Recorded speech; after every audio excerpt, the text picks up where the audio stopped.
And we're live. Hello, everyone. Welcome to the Q&A. You just saw the fantastic film, The Stylist. I know you have a lot of feelings, a lot of thoughts, and that's very good because we did already get some of your questions, but feel free to text Chris if you've got more. And we're going to jump right into the Q&A. We've got the lovely Jill Gevargizian, the director of the film. We have Najarra, that's right, zhuzh it up, gotta remember that, Najarra Townsend, pow, and Brea Grant. Ladies, welcome to our Q&A today. How's it going? Thank you. Wait, important. Also, Pepper 6 is here. Wow. The Pepper 6 from the film. There you go. The unsung hero. If you have questions for Pepper, we can get them answered. We can get them answered. Put them in the chat. Send them to Chris. So we will find a way. So yeah, we had a lot to process here. A lot going on. A lot of thoughts.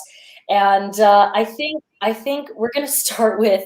I'm going to start with Jill, okay? I've got a question for you first. Because I was watching this film. I was watching the clients sitting there opening up to this complete stranger. And I'm the type of person who likes to watch a horror film and poke holes. I'll still enjoy the film, but I'll always try to poke a hole. And it seemed so illogical to me that someone would sit in front of a stranger and tell them their deepest, darkest secrets. And then I kind of paused and realized, hold on. I would say the hairdressers is probably the only place I would actually do that. And it suddenly struck me as a lot more logical than I initially wanted to give credit for. So when it comes to this phenomenon of opening up to your hairdresser, to your stylist, where does that come from? Why do we do that? I am not sure. I actually read about this. Should have kept this like source because I quote it all the time. But because that's totally how it is. Even I will share way more with my clients than I feel like makes sense. But this study, they said it had something to do with the fact that it is it's a physical thing and it is intimate in its own way. That something about it being a physical and in public, they say psychologically plays into why we say so much. But I think it's just that there's that cloud of safety there. Like we don't know the people they're talking about. They don't know who I'm talking about. Sometimes they do now because I've told them too much. But that's something we definitely wanted to explore in the film and kind of, I feel like it was this whole world that isn't represented that much in film or relationships that we could, like a unique thing to bring to life in a story. Absolutely.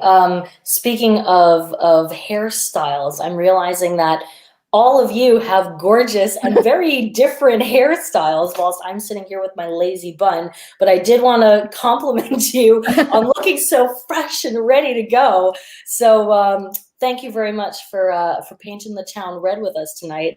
I did want to ask you another question, Jill. The salon that you filmed at, whose salon was that? What location was that? Was that a friend's or a set? It's actually the salon that I work in still to this day. So it's exciting. Every time I watch the film, I'm like, there's the salon. It looks so good. But we shot the short film in a different salon that we loved, but it was like the tiniest space in the world. And I started working at this salon, Barber Shop, the one that's in the film, in the last couple of years. And a friend of mine, Chelsea Brown, who I've known since like hair school, owns it. So I knew like the aesthetic, the color palette was kind of already in line with what we wanted. So it just seemed perfect. And then now I joke with my clients that we can offer the full style, like an immersive experience here at the salon, the stylist experience.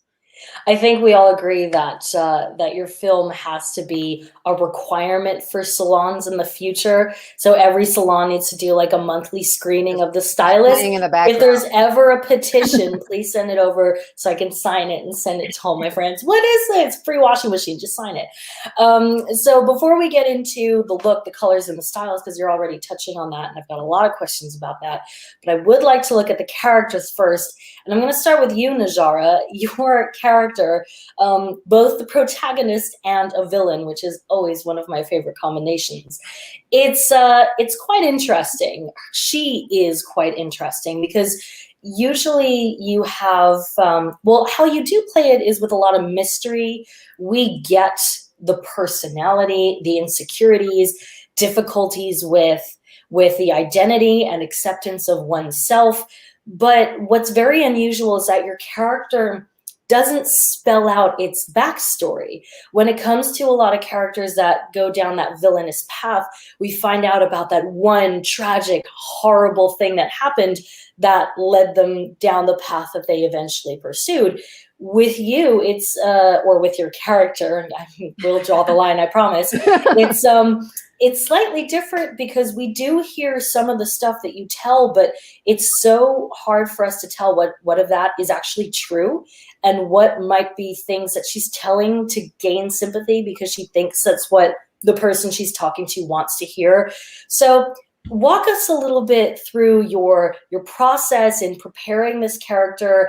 How did you manage to give away so much without giving away too much? How did you play the villain and still make it slightly likable? Just let us in on your secrets, if you will. Well, okay, where to start? Brea's like, I'm gonna take a sip of this. I don't know what's in that cup, but she's like, I'm waiting. Okay, let's hear it.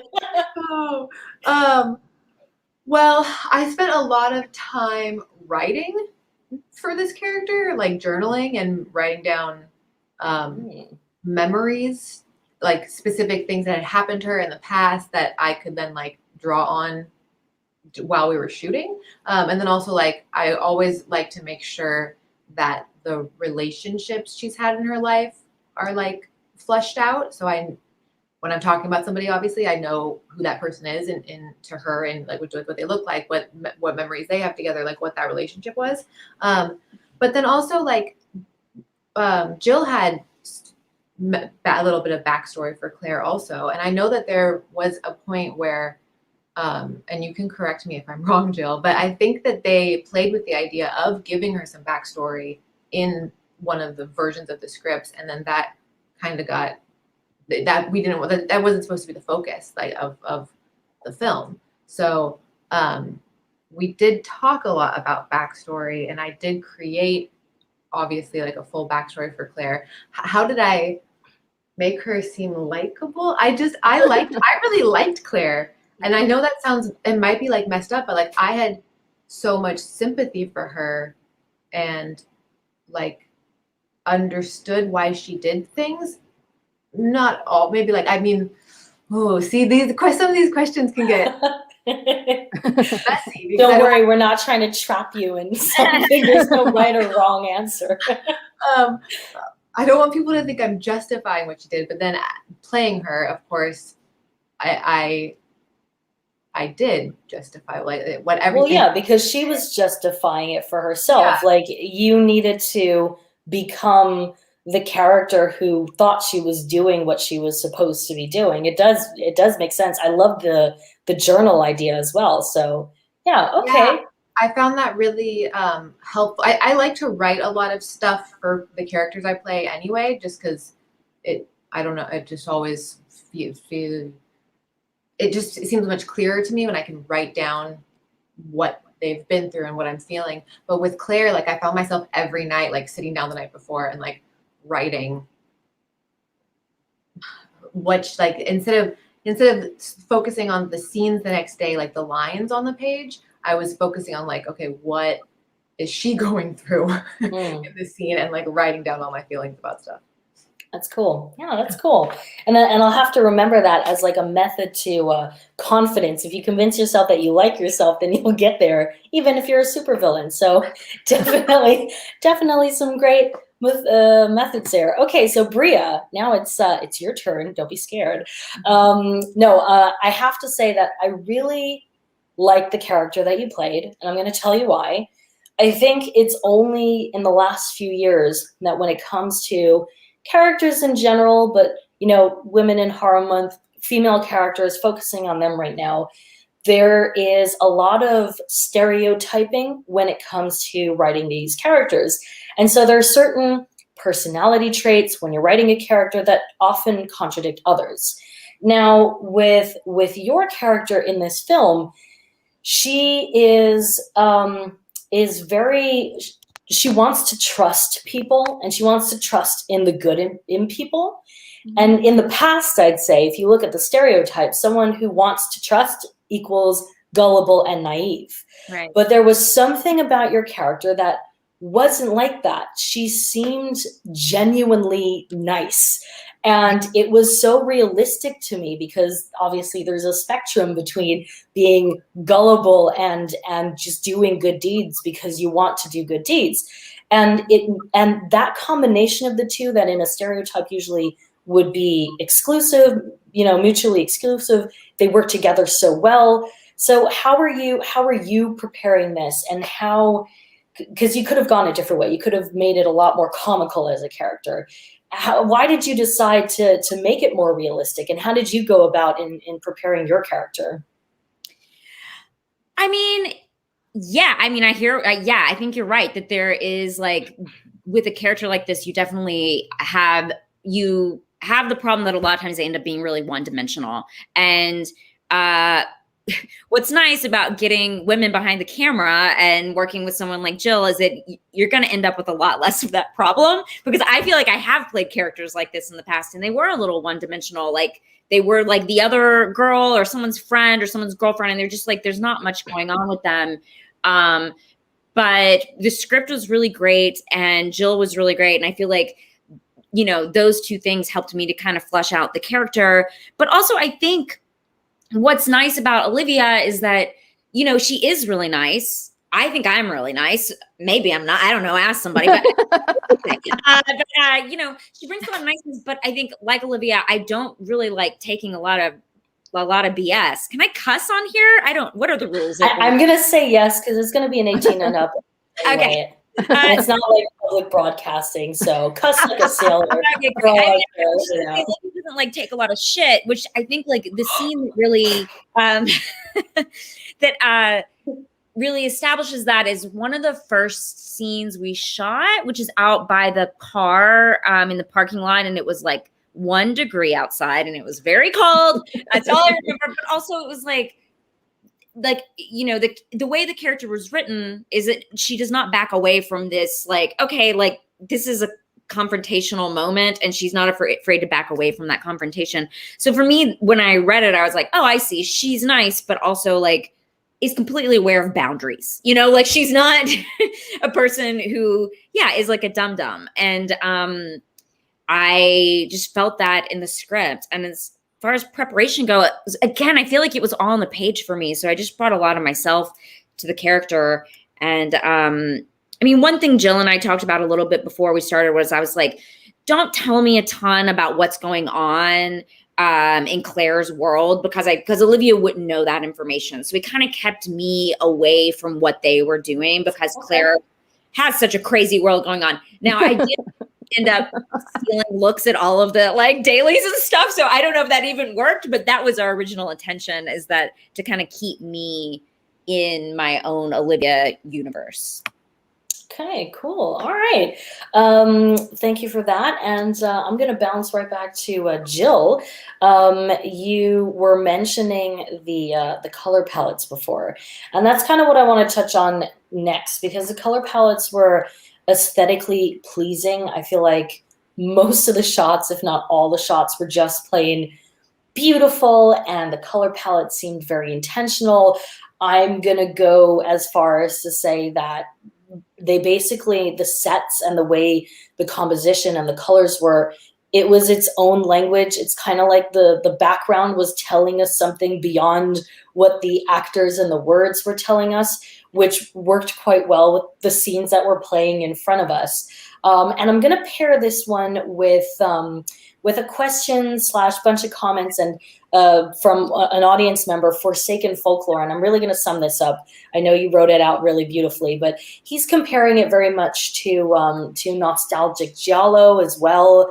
He's saying that the poster, and I'm going to read this, the film poster is even created by fabulous artist Sarah Deck, who coincidentally created unique art for the Suspiria remake. So I guess the two parts of this question are, what can you tell us about the color palettes and how you made use of them? And are there giallo influences in how you created these color palettes?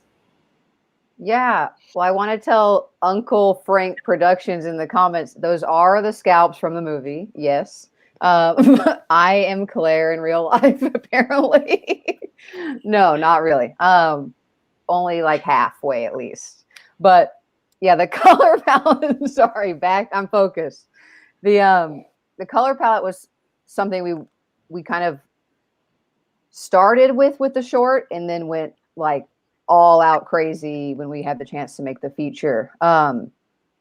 Which I fell in love with, kind of color theory and how much it can really play into a movie, or like that you can use it to represent other things by way of David Fincher, which someone is talking about every frame of painting. The David Fincher episode, they talk about Zodiac specifically, and these things that you would never notice until it's like talked about, dissected. But I think that the things like that are why films work in a bigger way. It's like all those little decisions wash over you or something.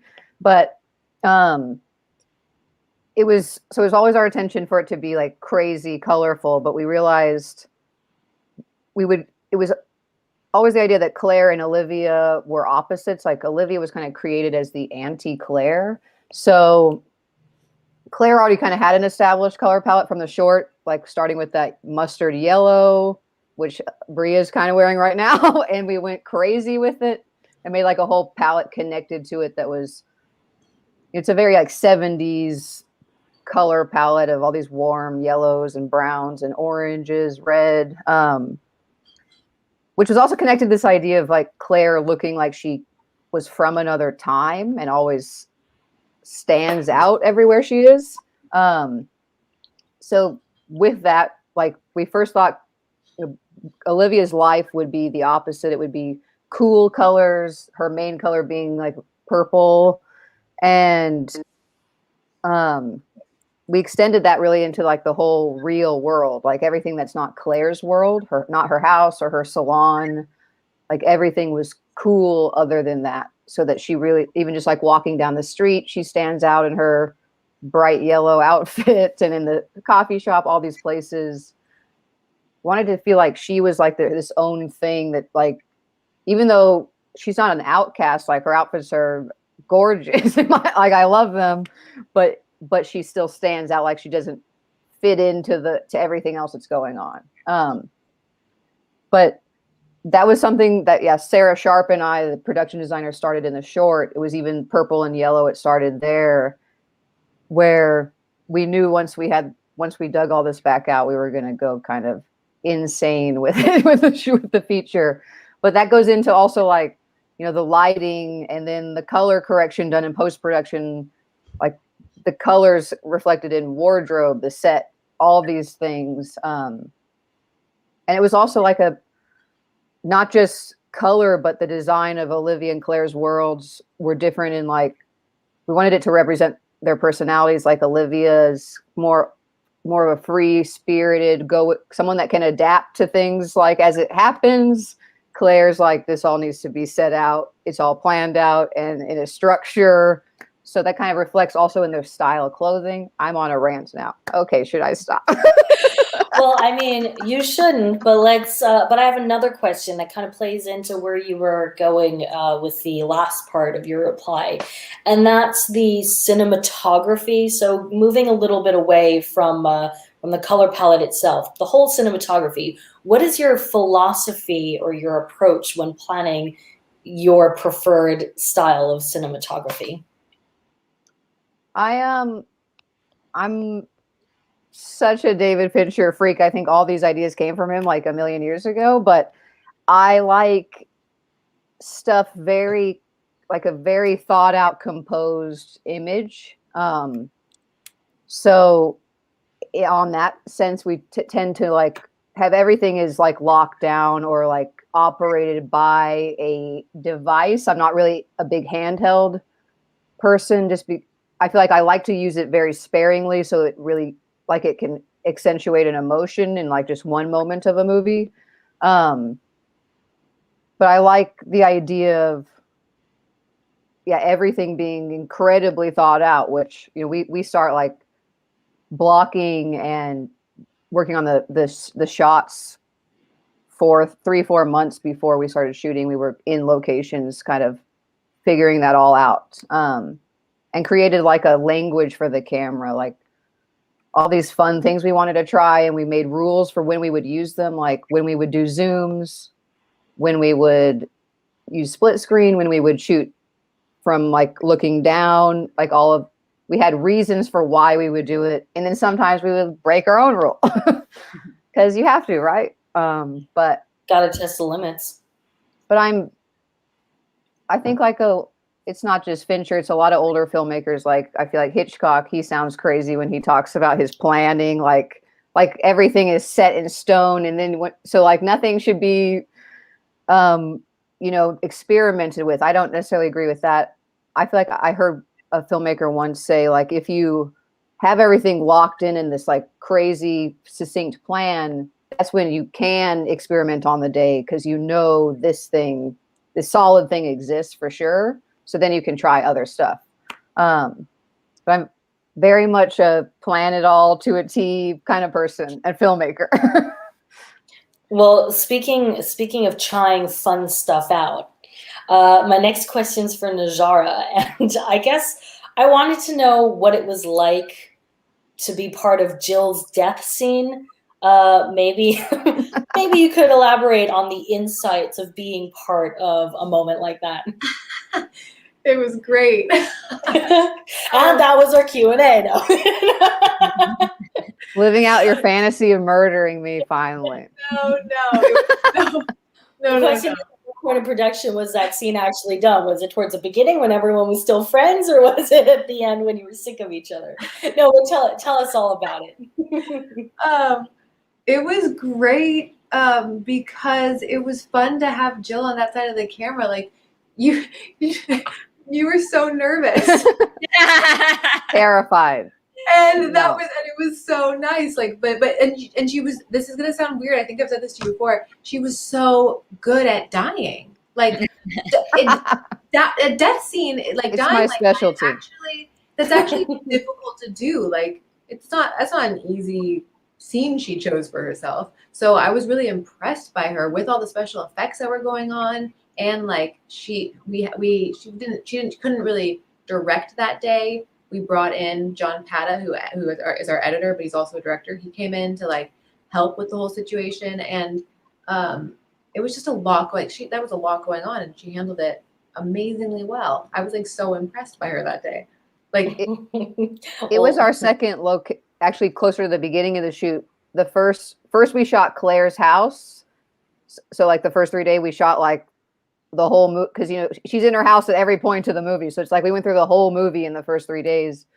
Then we shot my kill, and so I was also nervous, like of course it's got to be at the beginning. I was very nervous about it. Well, you did a great job, and if things ever don't go your way, you always know you can play that as a trump card, I believe. Fine, then I'll just die. But no, that was excellent. Brea, your character ultimately found her demise at the hands of a stylist. Would you say that ever since you played this role, your willingness to open up towards the person doing your hair has actually changed in real life? No. Well, since somehow the timing of this movie was perfect, because we shot it and then lockdown happened like a few weeks later or something. It's like 4 weeks later. Oh, Yeah. wow. Okay. Yeah, Tight. right for that. schedule. So you can tell I haven't actually been to my stylist that much. I there's this much gap since I've seen I actually did some hair maybe 6 months ago or something, like in the middle of lockdown. But I you know what? There is like a weird, you do have to like really trust your stylist, especially if you're like in front of the camera, because they're going to be doing stuff that everyone's going to see. And especially, and I was worried about getting my color right and stuff for this movie, because we did change up the color and we went a lot more blonde than I had been wearing it and stuff. And you kind of have to trust your stylist with your life anyway, right? So, I mean, I think Extreme, but I agree now. I would have disagreed a few weeks ago. yeah, right now you really have to. But look, I mean, I do trust my stylist, like very much so, and still do, because you kind of have to. Yeah. I mean, yes and no. True that they have a sharp weapon in their hands, but you also have to understand their weakness, and their weakness. See, this is how I go to a hairdresser's, because there's something wrong with me. But their weakness is that they're so used to talking that if you ask the right questions, they'll be talking, and you don't have to say much about yourself. So that's how I handle it. I was like, oh, I know. Mariam's so nice because they don't know anything about me. I actually I am at the place I feel like going to get my hair done, because it's such a process, is my break. And so I bring a book with me, and I have to have like a stylist who's cool with me, like breaking out that book and starting to read. Right. This is my relaxation time, is being here. So after we do the quick catch up, I just start reading, and she's cool with that, which is well. I just want to draw your attention to the comments, because Alabama Whirly just showed her disdain to our conversation and then laughter. And she is actually not just on the Liverpool Heart Club team, but she's also a hairstylist. So she's taking everything very personally. This is for you, girl. Najarra, you should see her. She actually colored like the back half of her hair like copper again, apparently inspired by the movie. Yeah, that's right. She's got that's right. She was we have like the opposite obviously thing going on. Obviously we all had to see the film, we and the team, before we chose it for this event, and then asked you because maybe you would have hated us to begin with, but yeah, she was the first one to be like, we have to screen this film, I freaking love it. And we're like, okay, we'll watch it. Exactly.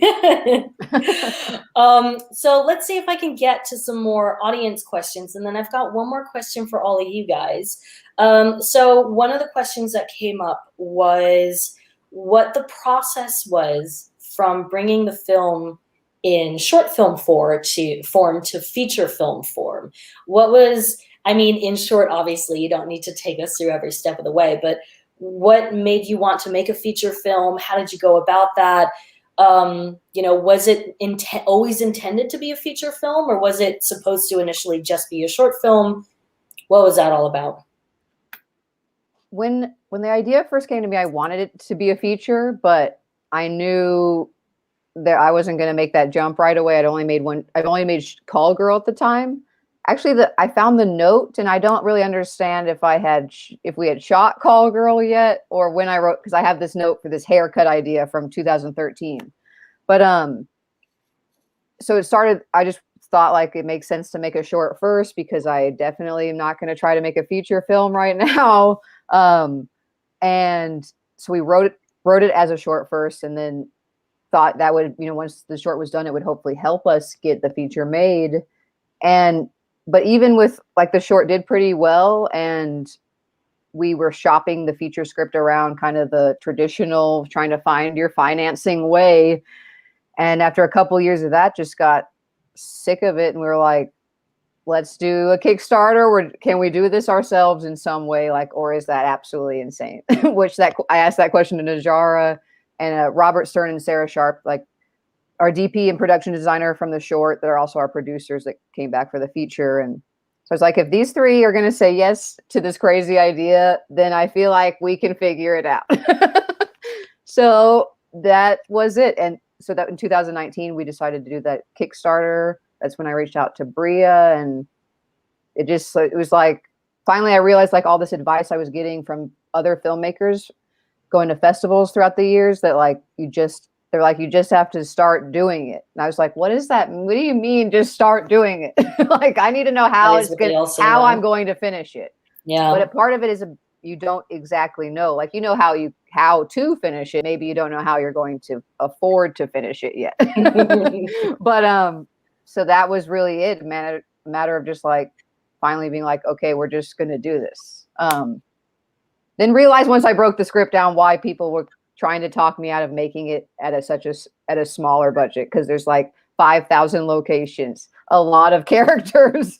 Normally, like budgets at films at this budget size would be one like location, 4 people in a house. Like, that's why we see a lot of those movies at that budget. It makes, I understand, it makes sense. We write for that. But with all of the Kansas City helping us, we got like all the favors in the world and somehow made this happen. I mean, yeah, the best films are all community efforts. And you got to somehow, everyone needs to want to make it happen, and a lot of passion, a lot of love in it. A lot of filmmakers I know that eventually do start making these really, really big budget films. They think of the times when they had all their independent projects and the personalities on set are different, the mood is different. And then suddenly you wish you could go back to your indie filmmaking days. So there's definitely a charm in every phase of one's career as a filmmaker, regardless of what position you're in. But my next question is also going to be an audience question, and it's pairing 2 up because I want to make sure as many people feel heard as possible, because we're not going to get through everyone. And it's a mix of Gareth Gibson's question and Jabe's question. So Gareth Gibson also referring to 42 Counts, based on a true story that happened in Kansas City, and looking at other inspiration in terms of the role of a stylist being in real life. So he wants to know if good horror is, if it stems from the real life of a filmmaker, even if it's a widely exaggerated version. And Jabe mentions the tragedy aspect in a film, and he wants to know if that tragic aspect is an important part of a successful horror story. And this question is not just for Jill, it's for all 3 of you. So do you feel like real life has to be a part of the inspiration? Do you feel like tragedy has to be a part of the story? What are your thoughts on these elements when it comes to good horror? Or is there something else completely that you feel like a good horror story should have? I don't think it necessarily needs to be based on real life. I think maybe that's more of a personal thing for a writer or a creator. But for me, I need to relate to whatever it is I'm making, or relate to what it's maybe trying to say, or the ideas within it need to be personal to me for me to care enough about something to do all the work it takes to make, like, even a short film is part of your life forever after you're done. But even while you're making it, it's like, I heard some advice. It was maybe the Soska sisters years ago say like something about it. If you don't love something to death, you'll find out, because it takes so long to get something made that you're not going to like, you have to want to fight for it. So I think, and also as a viewer of films, I feel like I can feel this thing about a film when it was like when it was really personal to the filmmaker, like it was like something they had to do. But as far as tragedy is concerned, like, I love tragic stories. I don't think it's necessary in horror, but I love, like, Romeo and Juliet is a huge inspiration. Says on this the movie. Woman who's good at dying, just pointing that out again. Okay, all right. What about you, Brea? What do you think?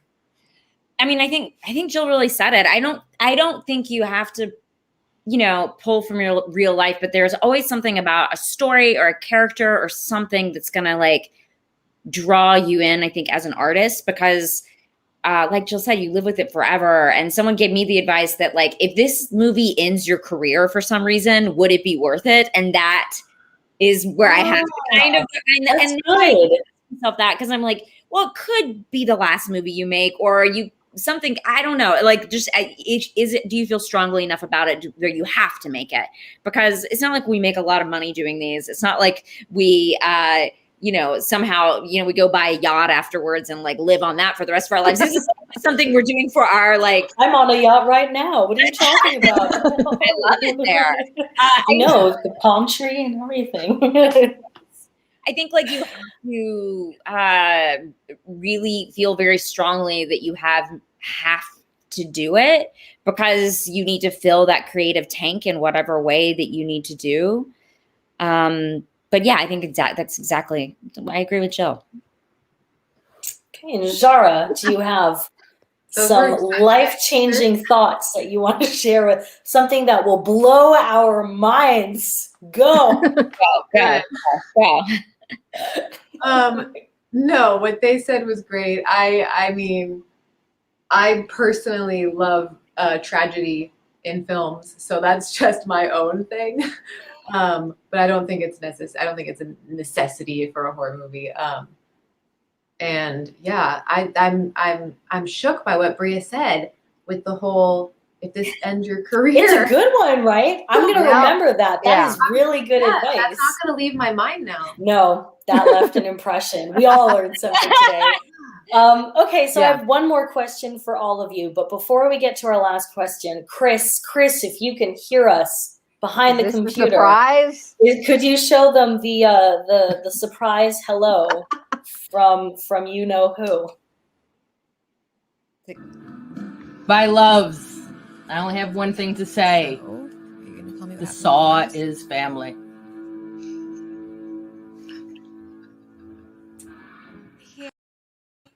I love Heather. I was taking pictures of it. So yeah, she did a whole introduction to your film before, and we had a quick Q&A with her. So if you want to check that out, we'll make sure we send it to you over so you guys can watch it in your own time. Heck so yeah, if you saw, I did because Heather was a producer on The Ranger and Jen Wexler's film, and we did I was wearing a Ranger shirt in the film, if you saw. So we've got like all kinds, which is an Atomic Cotton shirt, which is my friend's company. So I was like, wearing the shirt is like representing so many people I love. Yeah, Heather was super excited to be able to introduce the film. When we asked her, she was immediately on board, and she adores you guys so much. So it meant a lot to her, and she was really excited to be here. And we wanted to give her the opportunity to send you a quick surprise hello. So that was what you just saw. All right, jumping into our last question for the evening. And it's something, again, I want to hear all of you talk about it. And that is the ending, the final scene, the ending of the film. I want to know what that was all about, like in terms of production. I imagine it being kind of hectic. It was also a separate location that was really only for the ending.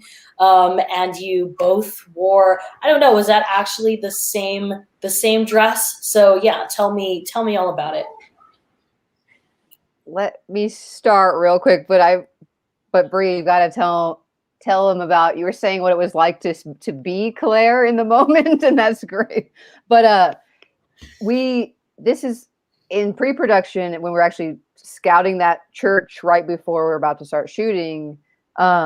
This is after we had already knew we were shooting there, kind of doing like a tech scout. Sarah Sharp, our production designer, was like, what if we just have Brea walk down in the dress, so that there's no one's questioning, like, is it Claire? And I'm like, that's a great idea. And then my mind starts spinning, and she was probably like, this is not at all what I was hoping this would inspire. And I'm like, both of them. And I was like, suddenly like, both of them have to do everything. Like they both walk down the aisle.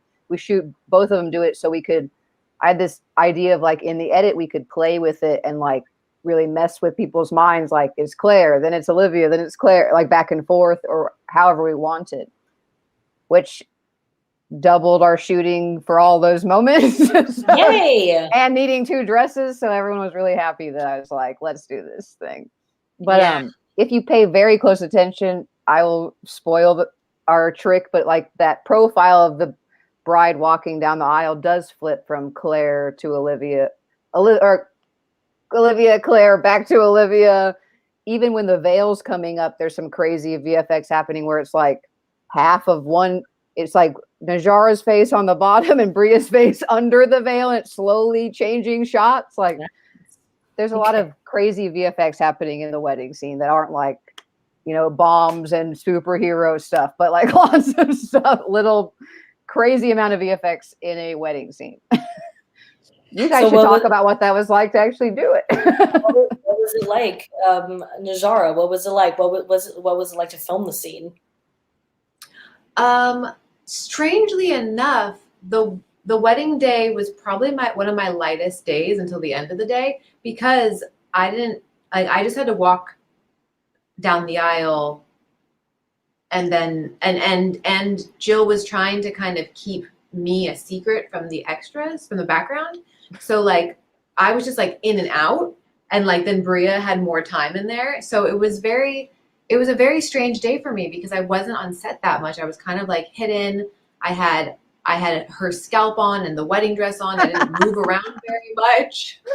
I was kind of just like sitting around all day until it was one of our longest days. It might have been our longest day until the end of the day when I had to do the end of the scene, and then things got a little stressful for me. And Brea, what was it like for you?